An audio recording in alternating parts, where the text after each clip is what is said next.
Hello there. So, Mr. Yoder here. So, a quick tip on your sort of run of the mill assignment, which is a file upload. So, if you ever see file upload, that's basically meaning that you can upload any kind of file, PDF, image, Google Doc, you name it. Here's an example of a typical assignment. Maybe they gave you a Google Doc, maybe you were, writing it in your notebook and took a picture. um, as long as you're saving that picture to your Google Drive and you name it and put it in a folder, you should be able to find it pretty quickly. You could also use the app. I'll talk a little bit about that in a second. But so all I have to do is hit submit assignment, and then that unlocks some areas for me to submit.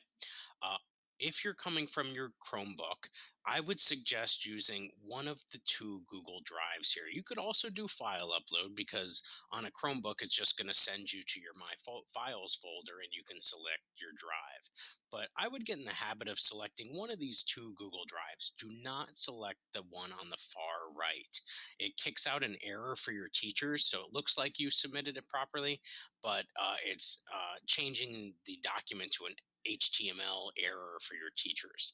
So really selecting one of the two Google Drives, and you'll see it's going to kick out your folders. So if you don't have folders, please get in the habit of going to your drive and creating a class folder, because that'll really help you to organize your material that you're submitting instead of it just being in the abyss of your Google Drive. All right. You can also search if you know the name of the document, but it's a lot easier if you rename things with your name and completed so that you can hit submit. It'll then attach in Canvas, and then you'll hit submit there. You'll get a little message here, count one Mississippi, and then you should see pop up here a nice little check mark saying you submitted.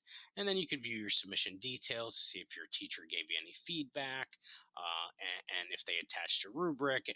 You can also do that from the grade screen as well. So that's how you'll actually get back to. So if you want to see if your teacher ever left you any feedback on it, you would go here because you'll start seeing logos populate here, like a text bubble or a clipboard for a rubric. So this is the best place for you to go back, because you can then look at any of your assignments and say, oh, okay, I did turn it in. Here's what I turned in. And then if my teacher actually wrote on it, like a lot of the English teachers are doing, you'd be able to pull up the copy with their annotations on it as well. Also, your teacher might leave you some feedback, and then here's where you would see your grade. So that's a really great way to get back and see the feedback after you've submitted that assignment.